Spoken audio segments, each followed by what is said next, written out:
Yes, people, what is good?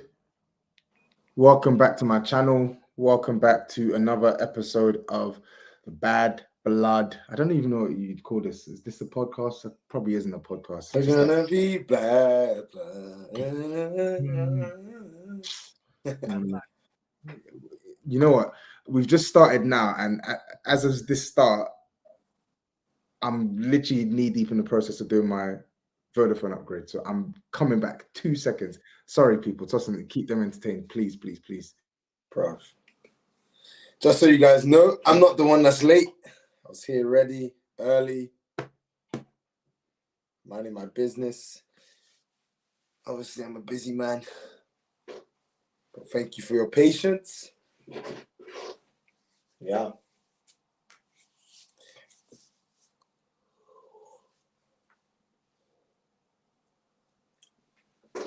I wonder what he's going to say about Tottenham this week. I wonder what excuse he's going to give for his bottlers. I wonder. Oh, someone said, now you know why the big six are always late. Guys, I'll be real with you. Life is busy. I'm not going to lie to you. I hate that term busy, but life is busy, man. Like, there's always responsibilities. There's stuff to do. Just content creators, man. I respect them. I've not been doing this a long time. It's hard work. Man said he was going to blow up the roof. Oh, yeah, I saw that video. Blowing up the roof of an airport. That's just ridiculous. Absolutely ridiculous. Abhishek asked, what do you think about Arsenal season, Tosin? You guys think you will nick it this time? Yeah, I think I will. I think we will, sorry. We will. I think Arsenal will do it, yeah. Who's dumb and who's dumber? Funny. Fantastic. I would say neither. I'd say the better question is who's smart and who's smarter is a better question if you ask me. If you want proof, you can come check our school grades, GCSEs, university, and even academic career. Who is oldest? Yes, I'm oldest by 3 minutes, I think. 3 minutes or 6 minutes, it changes. I think it's 3 minutes. 3 minutes seems the most accurate one. I need to double check with my mum. I need to double check. I always say I'm going to double check, but I never do. If Slot wins the league before Arteta, what happens, Tosin? I mean, wouldn't be the. I mean, it wouldn't look good on Arteta, but I mean, look, Ranieri won the league before. Ranieri's won the Premier League with Leicester. You know, like I think winning the league once is good. I mean, it's amazing, but like you've always got to show and back it up and see that it's not a fluke. So the context is everything for that one. Do you both work in the same field? No, I don't. I work in finance. Well, kind of. He works in consultancy. I work in finance. Yeah, Lil Bro works in finance. Were you two always getting in trouble for trying out wrestling? Oh, yeah, all the time, man. All the time. One time there was a fight and I was so angry. And I used a cricket bat that I bought from Lord's. I got in trouble with my mum. Yeah, I used a cricket bat on my brother. So I think there's a video. There was a video, I think that made it to just, I'm just bait or something. A couple years ago. Definitely that video needs to stay in the archives. But that video shows you how much fighting we were doing. The man said, what type of finance? I work in commodities trading, Mo. A lot must have, you can check my LinkedIn. 6 years, 1 FA Cup, Ashik. Yeah, that's a fair point. I mean, I said it previously in previous videos. Arteta, he signed a contract till 2027. So let's see. He signed his contract till 2027. Definitely, I think a caveat is that he needs to deliver something. So, yeah, I mean, I agree with you. And I think he will win something. I think he'll back it up. So, yeah. Tosin, how did you support Tottenham and Toby supported Spurs? Easy questions. Where we grew up, Enfield. Enfield at the time was probably 60% Spurs, 40% Arsenal. So I support Arsenal because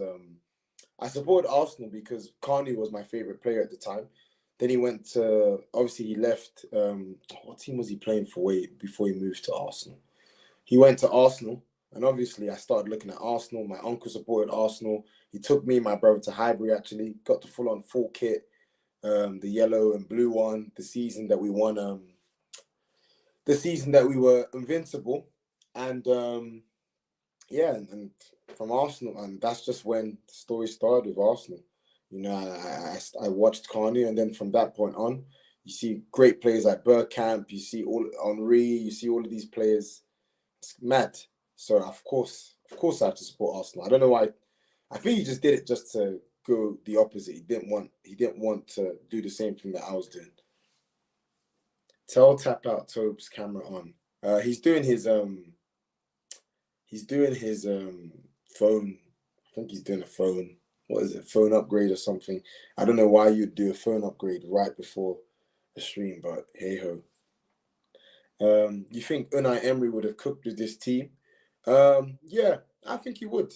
I think he would have. I think Unai Emery. Oh yeah, my cousin's in the chat. Fermi, that guy's a legend. It's good to see you, Mike. It's good to see you, mate.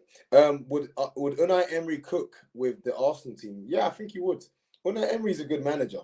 Now, would he cook to the extent that Arteta has? No, I don't think so. I don't think so. And people, and I think that question as well is a bit disingenuous. You think Unai Emery would have cooked with this team? This team, including the mentality, the way it has been built by Arteta. So I think if you want Unai Emery to cook with this team, he's got to bring the same type of mentality and mindset that Arteta's brought to Arsenal, right? But unfortunately, he didn't do that. And that's no shame on him. He just came at the wrong time. Tosin and Tobs, aren't you guys planning to go full-time YouTube? Mate, that's the dream. Long-term goal. I would love to go full-time YouTube. Sammy, no, I hate cricket. I hated it. Me and my brother, we won a trip to Lord Stadium for winning some sort of art contest in school. It was terrible. No hate to all of the cricket fans out there, but I fell asleep in Lord Stadium. I fell asleep. The only highlight was eating food and buying a cricket bat, which I never used to actually play cricket, unfortunately. Emery has grown a lot since he was sacked at Arsenal with Villarreal and Villa. I wouldn't even say he's grown a lot. He's a good manager. Emery's always been a good manager. I agree with 36 the Blue Note. Like, the conversation is just a non-starter. They're both good, doing their own thing. I don't think we don't need to consistently pit them up against one another. I don't know why Arsenal fans love doing this thing, this whole revisionist nonsense. Like, he was there at Arsenal and it didn't work. Just accept it. If Arsenal doesn't win anything, what's the difference between us and Poch era? Does that worry you? Yeah, there is no difference. And it would be disappointing. 100, there is no difference. But I think we will win something. I genuinely do. I genuinely think we're going to win something. So yeah. Does that worry you? You seem like a smarter brother. No, my brother's actually quite smart. I'll give him that. I mean, he's not smart in the choice to support Spurs, but other than that, pretty decent. Who is our best left back? Pit scene. I assume you're talking about Arsenal. By our best left back, Timber. Timber's the best left back at Arsenal. Timber's the best left back. Yeah, it's true. Arteta won the FA Cup, which is true. Yes. Which is true. That is true. He did win the FA Cup, so it's already better than the Poch era. However, of course, we're looking at the big boy trophies, the Premier League, the FA. Well, not the FA Cup is a good trophy to win, but Premier League and Champions League is what we got our sights set on. If we end this era with just an FA Cup, I think I speak for everyone when we say we're going to be disappointed. I wouldn't say it's the Poch. It's the Poch. I didn't win anything already. Arteta already won a trophy, but it's been too long and we're starving. Yeah. Man City coming out clean. It can lead to Pep extending the contract. What do you mean coming out clean? As in what, from the 115 charges? Is there anything that's been out about that? Let's see, Man City. Man City have claimed partial victory in a legal fight with Premier League over commercial rules. Interesting. So what does this actually mean? Okay, I'm back. Apologies. Okay, let's talk. I've been stalling. Everyone wants to hear about the obvious, the elephant in the room. Listen, Tosin's only got 30 minutes, so let's just go through the agenda. Of course, it comes as no surprise to everyone. We're going to talk about Tottenham. We're going to talk about yesterday, and we're actually going to talk about Arsenal because there's a nasty discourse that's going around with a specific player in Arsenal who was on the thumbnail, both for good reasons and for bad reasons as well. So, in fact, mainly for bad reasons, but also for good reasons as well. So we're going to talk about it, man. But Tosin, you say that you don't really watch Tottenham. I'm sure you watched Tottenham yesterday, yes or no? Yeah, I locked in. Let's just say that. Yeah. So I don't know. In the agenda that we had, right? So one of the things I actually wanted to speak about was where you watched the game. I want to get an impartial view on this because on Spurs. Yeah. So my question is this, right? Seeing how we played yesterday in the first half, seeing the capitulation in the second half, seeing the inability to actually convert that performance into a win, where does the blame lie? Who should shoulder more of the responsibility for yesterday's defeat? Would you say it's the manager, or would you say it's the players? I'll go 50-50 because it has to be 50-50 because obviously watching that first half, complete control, deserved 2-0 win. I mean 2-0 lead. Probably should have scored more. I think it was just a catalogue of, on the player side, it was just a catalogue of individual errors, pathetic ones as well. I think at this level, you can't be letting a guy like Udogie make such stupid mistakes in the box. But I think also at the same time, it's so you could look at that and be like, oh yeah, it's the players. But at the same time, it's like, bro, okay, you conceded a goal stupidly. Don't you have, where's the leadership? Where's the system that's able to accommodate something like that to get the team's head back in the game? So that's why I say it's a bit Ange as well, because it's like, okay, cool. You can kind of see the flow of where the match was going. What are you doing? What's the nature of your setup? What happens when you play well, you play the football you want to, but yet something like Udogie happens and it gives the goal to, what's his name? The Ghanaian, is he Ghanaian? The winger, Minter, whatever. Yeah. What are you doing? So I think it's 50-50. I don't agree it's 50-50, but I do think he does need to take some responsibility as the manager. And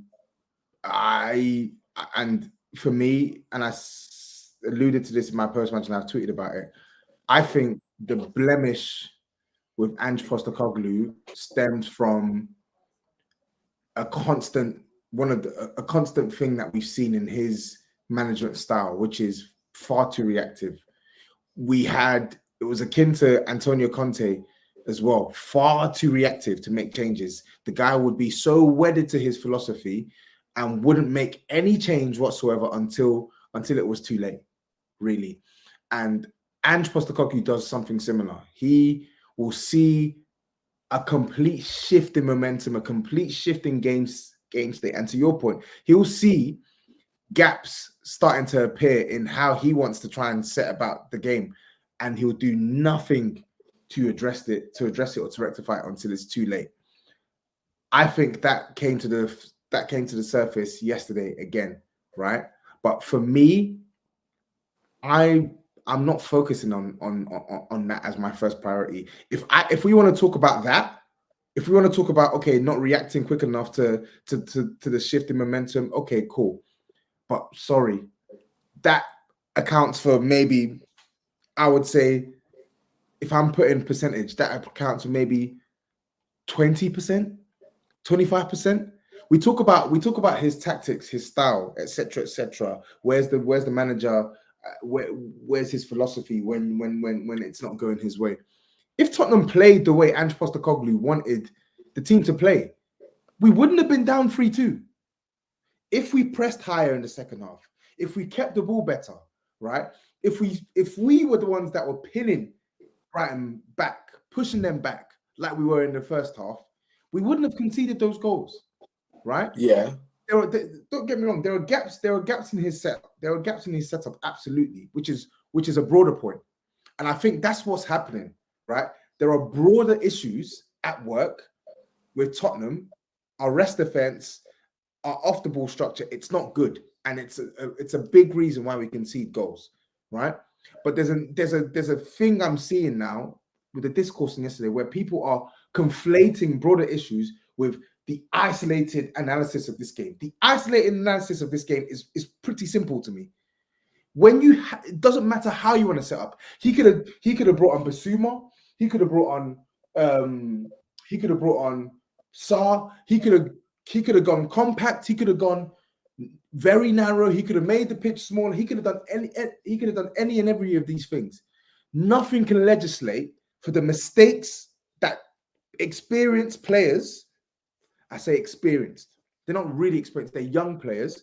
But when I look at this team, when I look at this current iteration of this team, they're one of the more experienced players under Ange's tenure. Destiny played damn near every game he could for Ange Postecoglou until he was injured. And Mickey van de Ven did the same outside of injury. These are guys that we rely upon. Romero in the game yesterday. These are players that were meant to rely and depend on.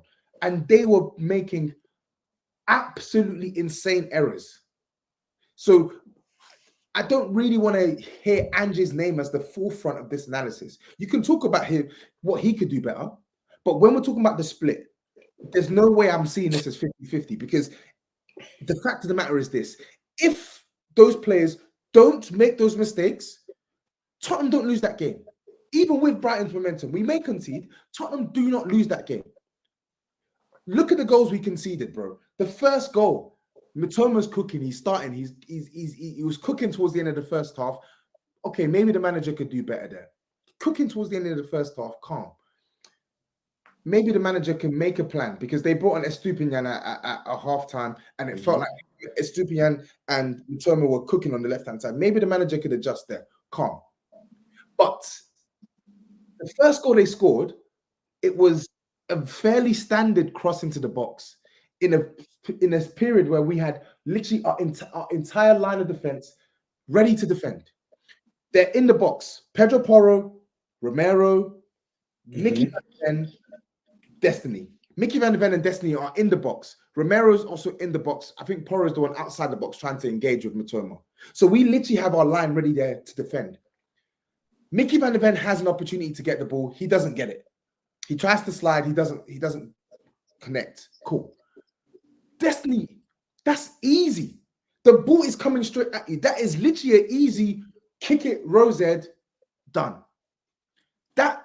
How that leads to a goal is absolutely bewildering to me. That should never lead to a goal. And then the third goal, I'll talk about the second goal. The third goal, I tweeted it. I did the maths. I counted, bro. I counted. 1, 2, 3, 4, 5, 6, 7 Tottenham players. Everyone wants to talk about the manager's tactics. 7 Tottenham players were at the back, ready to defend. 7 versus 2. Brighton had 2 players in the box. 2. In fact, they had 1 player in the box initially, Danny Welbeck, in between 2 centre-backs. Yeah? Sorry. In between a centre-back and a right-back. And then we had Werner, Destiny, Maddison on Rutter. And then we had Bentancur and Mickey van de Ven marking the zone where Rutter's going to drift into. We had 7 players. So I don't want to hear about game state or tactics, etc., etc. You just do your job defensively. If these men do their job defensively, and in fact, it's not even doing your job, just don't make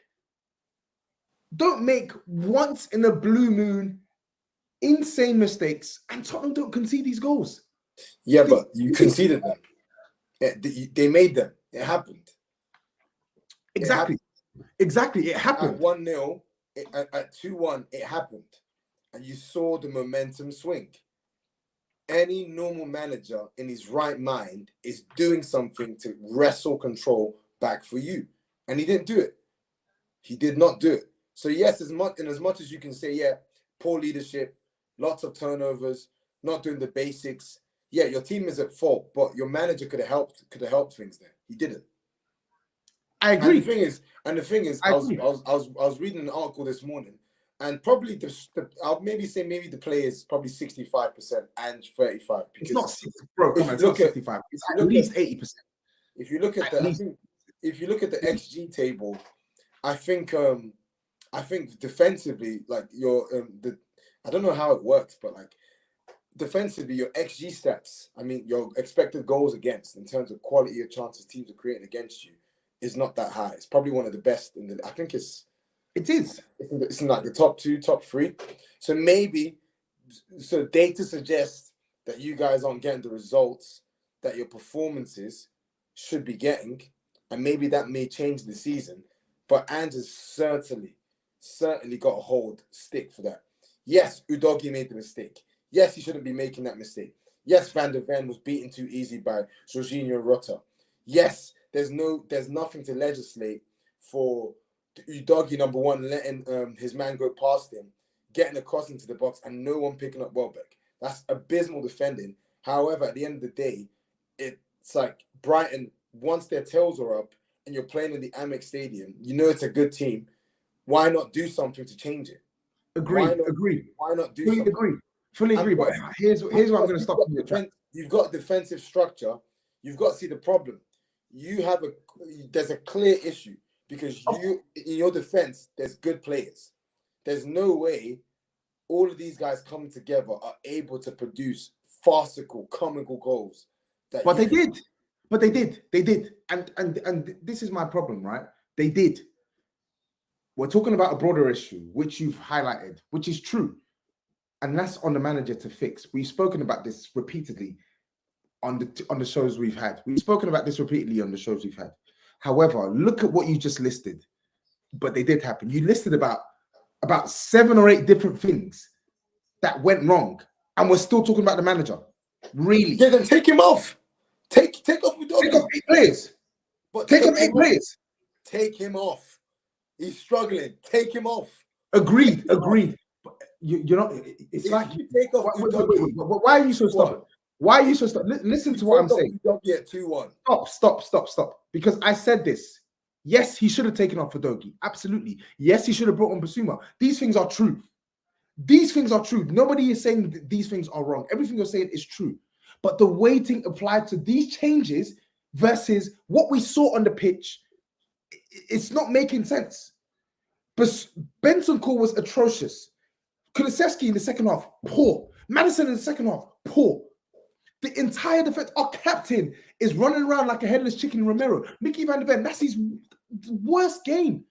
And we're not talking about players who are just, it's the manager, because these exact same players put a muzzle on Brighton in the first half. So they showed the capacity to play well. Why has the intensity dropped off? Why are players making all these crazy mistakes? Maybe it's not easy to play at that same intensity for 90 minutes. Maybe it isn't. And again, that's the broader point. But we're conflating the broader point with individual performances, because when we say, 65, 35, for me, you're letting players off the hook. Players have to know that's not acceptable. That's not the first, second, third, fourth. That's not the first time these moments have happened with Destiny. We saw it several times last year. You know how much I rate Destiny. I think he's a fantastic talent. But in the end of the day, he makes too many careless mistakes with the ball. He does. He makes one too many mistakes. I've seen it. Bro, West Ham, Brighton, Brentford last season. Like, careless mistakes that you can't be making. You cannot be making these mistakes. I don't care what the manager's telling you. You don't need a manager to tell you you can't make these mistakes. You cannot make these mistakes. Sorry. Same for Mickey van der Ven. Bentancur for the third goal. That's not even on they're being put under duress. That's a 50-50. In fact, it's not even a 50-50. That's a 60-40 for Bentancur. All you need to do is go and clear the ball. He's gone for the challenge. He's not touched the ball. He's not touched the ball, bro. I find it funny you've not mentioned Van der Ven. I just mentioned Van der Ven. He was terrible. He was the worst defender after Destiny. He was the worst. I literally just mentioned Van der Ven. What top speed Van der Ven? Top speed. He cocked up a top speed running through my United's midfield. Van der Ven. I don't like that guy. You know, we're gonna talk about Arsenal because I just don't like the narrative that's forming now of Van der Ven.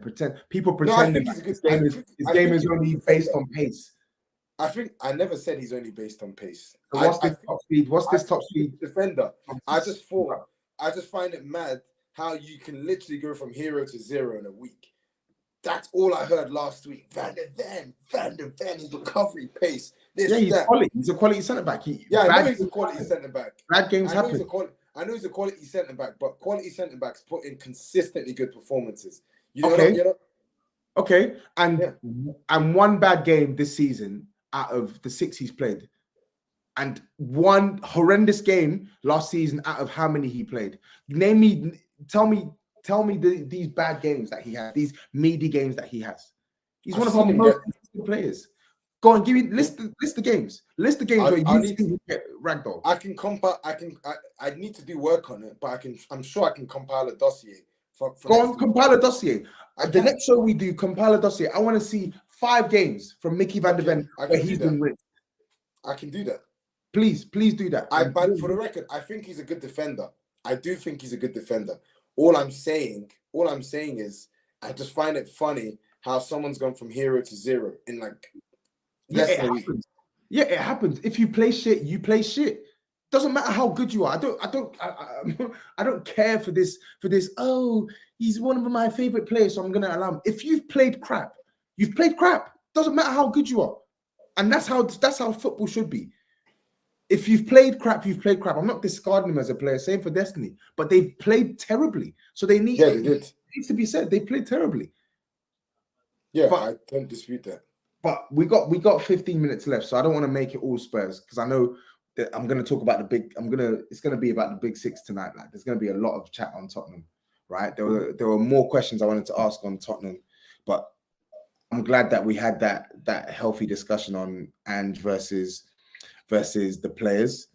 What I would like to actually speak about is Arsenal now, because this isn't just a Tottenham show. This is an Arsenal show. Unbeaten in 15 games across all competitions. First question, how long will this continue? Right? And the second question, what was your general thoughts on the 3-1 result? So for the first one, let me look at our games. The first game we got back after the international break is Bournemouth. Well, that wouldn't be an easy match, but we should be beating them. Shakhtar Donetsk. Oh, Liverpool at home. Man, we got some tasty games. Wow. As long as it can, to be honest. I can't see any fixture in this list that we can't get a result.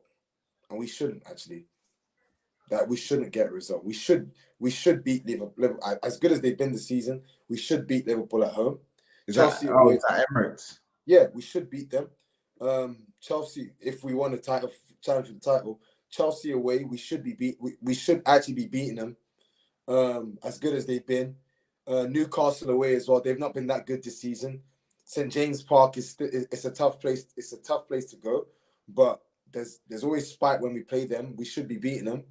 I can't. I honestly, it can go till the end of the year, to be honest. Okay, I'll hold you to that. I think you can. Okay, let's see. Let's talk about the game then, because I did see the highlights on Match of the Day. You lot going behind second home game in succession to a promoted side. What's that about? Yeah, I said it before. I said it in my preview before the match. I could have told you for free. If it's like bookies are lucky, I don't bet anymore. I could have told you for free. Southampton, what happened with Southampton was going to happen. I knew it. One thing I said is, look, it doesn't forget the form table, forget all the rumors about Russell Martin going to be sacked. Forget all of that. Just focus on beating them. And I knew that was going to happen. As soon as I knew it. But to be honest, I'm happy we got the result. I actually didn't think our performance was that bad. I thought in the first half, they stopped us, but I still think we had some pretty decent attacking play. That if with some better incisiveness and more clinical nature, we shoot first time and we're not trying to do too much in the box, we can easily score goals. I think. What would you say? What would you say was the limiting factor to your inability to score goals in the first half? Because I see a lot of your fans now seemingly discarded of Jesus. I know Sterling started his first game. I don't know how he. Yeah, they look. I mean, Sterling's he doesn't look as sharp. He looks rusty, but he still made good runs. He still got in behind. He's a good player. I'm not gonna write him off. He made good runs, got in behind them a couple times, but for like a last ditch block or something, he could have easily gotten goals. Jesus is just like he's cooked, isn't he? He's cooked food. He's done for. He's sad to say, but he's done for. And plus I've been saying it. It just doesn't work when we put Havertz in midfield. I'm sorry, like it doesn't work. Like you're looking at a midfield three of Havertz, Rice, and Jorginho. Like I'm like, you're asking for a team that's going to scrape creativity. You're asking for it when you play that type of team. So we did it against Atlanta in the second half. Sorry. So what? Because he brought on Martinelli. So we scored. In the middle. Yeah. So as in Jesus was still on the pitch when we scored, but he brought on Martinelli for Sterling. But you see, like the team dynamic changes.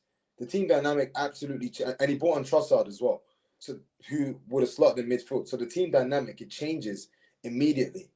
It changes, and I just don't understand why he has to persist with this Havertz Rice. I don't mind if you want to play Havertz in midfield, you can play him there for the qualities he brings off the ball. But you got to play a much more creative player next to him. It just doesn't work when you've got him, Jorginho, and Rice playing in the same midfield. It's just nasty work. As soon as I saw that at Atalanta, as soon as I saw that midfield at Atalanta, I could have told you. I mean, no. As soon as I saw Partey, Rice, Havertz, I already knew. Like you know what you're asking for. That's an Everton midfield. Like we're gonna work. We're gonna work our socks off. We're gonna win possession and just give it to people and wait for magic to happen. That's not Arsenal. So like it doesn't take a genius to figure out. We're not going to be as fluid. We're not going to be as potent. But even still, with that, I still don't think our first half was that bad. We still had, with some incisiveness, we could have scored. I want to, because obviously I find it hilarious that Arsenal fans are so quick to comment on Tottenham defenders when they meh, right? I watched your highlights. I feel like this defending for the first goal really, that for me, that's poor defending from Saliba. Poor defending from him. I saw a couple of clips I know there was a comp going around of my man. What's the Italian brother you have? Calafiori. Yeah, I saw him getting worked a couple of times as well. I just find it hilarious that your players can get the business done to them in certain moments. No comments, no nothing. I'm fine. These are high caliber defenders. I'm not even trying. Who doesn't make any comments? No, I'm not. I'm just saying that. I just see it as a common theme with your fan base because these guys, they're performing at a top level, and I've acknowledged that. But when they make mistakes, like Gabriel, like, case in point, Gabriel and Calafiori made significant, like crazy mistakes in the game against Man City for the first goal, and they both went on to have strong performances. Both scored fantastic performances. I just find it interesting that Arsenal fans can acknowledge when a defender can make a mistake in a game, but can recover and still go on to have a strong performance. But they can't acknowledge it when it's other teams. I don't know about that, but yeah, I mean, I don't know about it. But I think what helps is that the team wins. I think when you win, when you win and you That's end where I up was angling. and you That's end where up I with was a good angling. result, no one's really going to focus on that. But with Yeah. Arsenal, with Arsenal, I mean, we could talk about. I thought Saliba's defending for that goal, it was poor. You don't get close to, come on, Cameron Archer, like this guy, like you're letting this guy come do bow arrow celebrations. Like, it's poor defending. He did the same thing against Vardy, for the free kick for their equalizer, against Leicester. Like simple ball over the top, and like he's not as tight to the defender as he needs to be. And then and Vardy doesn't. So I think it was poor defending by him. And we all Calafiori, he's a good defender.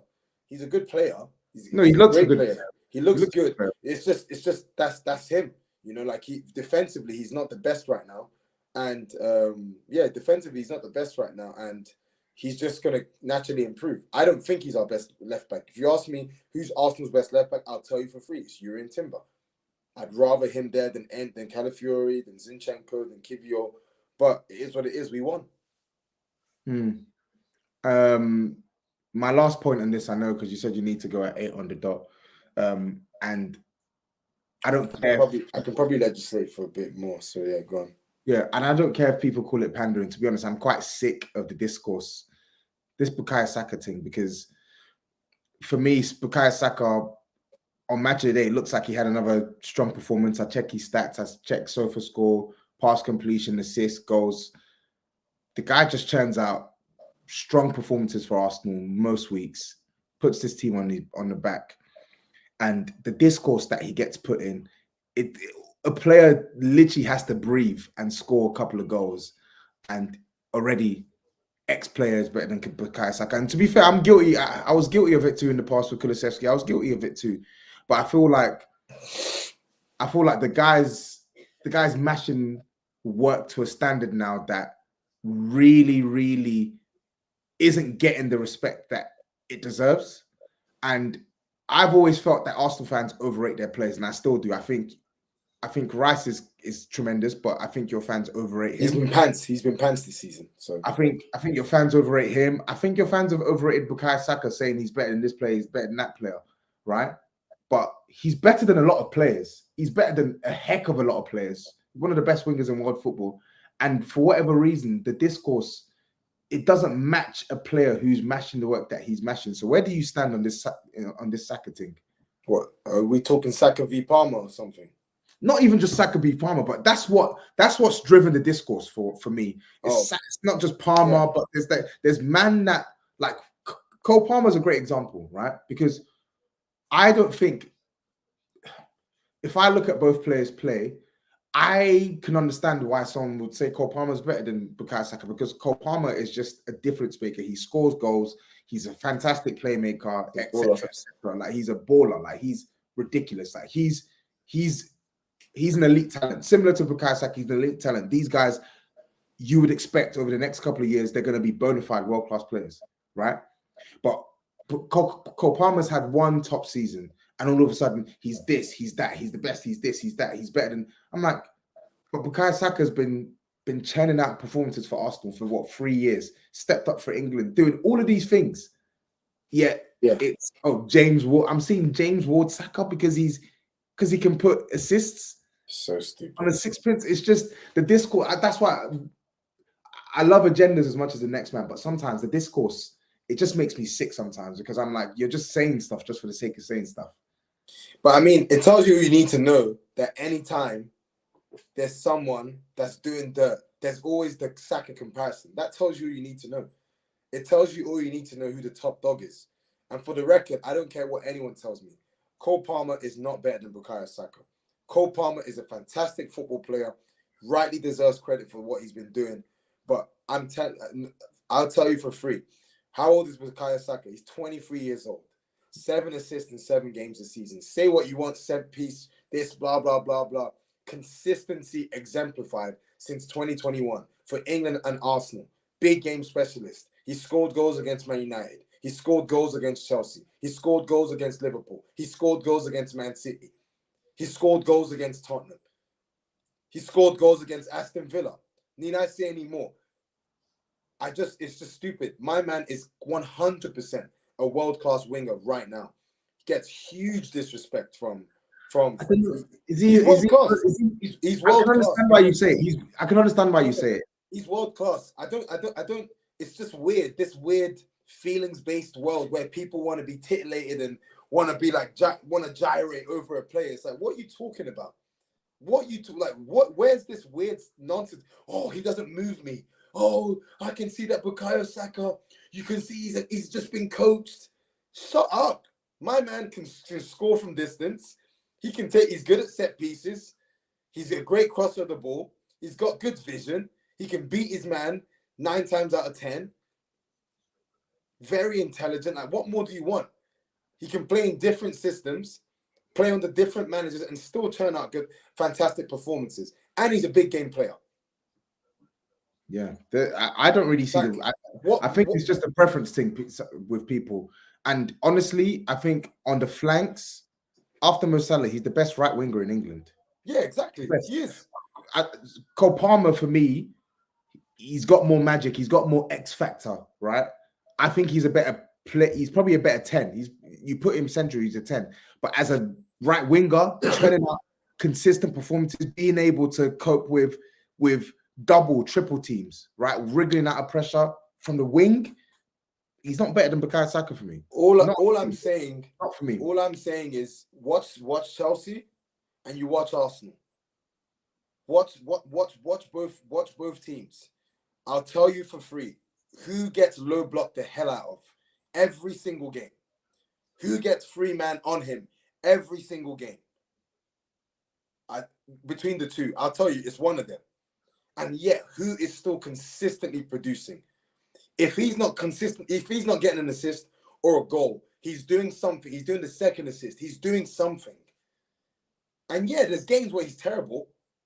There's games where and by the way, do you know who this is? This is Kevin. Go back. This is Kevin. The biggest teller that he is world class is when this isn't Kevin, by the way. Is when all teams put 3 players marking him each game. Exactly. That aids my point. Like you full on got teams. Their number one aim when they play us is to just lock down that right side. Just do whatever you can to stop us. So I'm curious as to how people can see this, and he's getting more opposition, more marking, more attention, but his numbers are increasing season on season. How does that make sense? Make that make sense to me.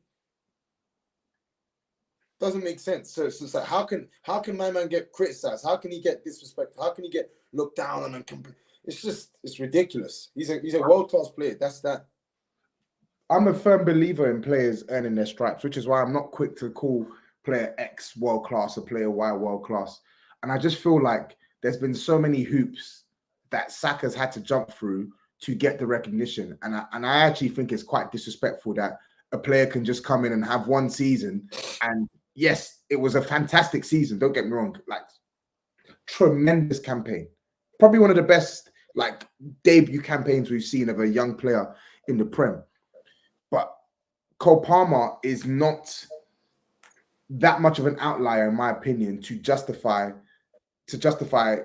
you, not you per se, to justify, oh yeah, he's already better than X so and so and so. When a year ago you were saying so and so has to do this to be better, has to do this to be better, has to be. There just needs to be consistency. It's pretty simple. Just match work consistently. Yeah, exactly. So for me, and this isn't even just a Cole Palmer or Saka thing, just mash work consistently. It's the same reason why I don't call Declan Rice world class, because I don't think he is world class. Sorry, I know he's match work for Arsenal. He's not world class. If I'm looking at Arsenal, if there are players, I would say, you know what, they're either on the brink. Like, I think they're so close to being world class players. If there's players for me, I'm saying Saliba, Odegaard, Gabriel, and Bukayo Saka. World class. I think they're on the brink, personally. I think they're on the brink. But anyway, I just wanted to just... Saka's definitely world class. I don't think he's on the brink. I can't think of many wingers in the world better than him. Probably. Yeah, but I don't judge my work. I don't judge a player being world class on because there's not many. I judge it on a standard. And to be honest, if I go off the standard, I'm talking consistency as well as in that top bracket. Who's really gonna? Who's there? Salah, Yamin Lamal. He's definitely Salah. I think both Salah and Yamin, Yamin is mad. Like Yamal he's an outlier. You know, like there are some players that he's an outlier. He's pretty much Messi. He's pretty much Messi when he was a player. So right, but Saka's there. Saka's there, and even you'd argue that Gabriel and Saliba are there as well, but definitely Ødegaard is there. But yeah, it's nasty to admit it, to be honest. But yeah, to be honest, I actually think Saka's there. I can't even front anymore, man. It's ridiculous. Like just churning what you're churning. Yeah, man. And for that comment as well. Oh yeah, Palmer's putting up numbers in a less established team. You what, bro?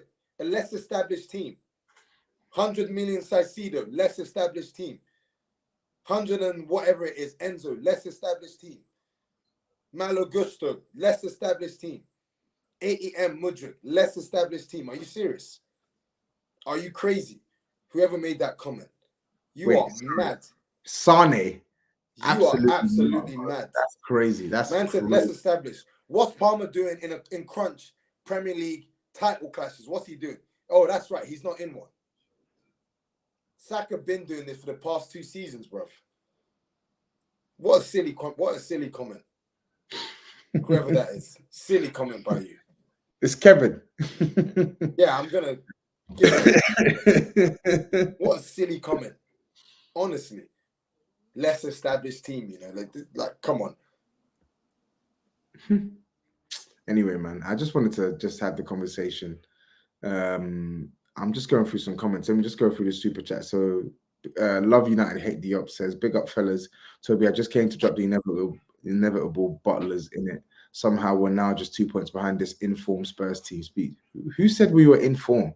This doesn't even make these narratives are so funny, bro. The 3 shows we've had, only once have Tottenham won.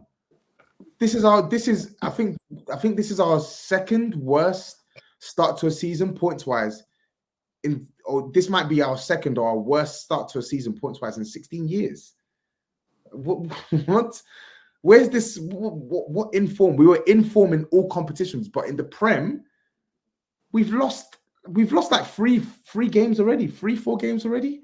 I swear United was, I think, your 4th away win since November 2023 or something. Which is nuts. It's mental. United away was our 2nd away win against the top 10 side in 2024. What's this guy talking about in form?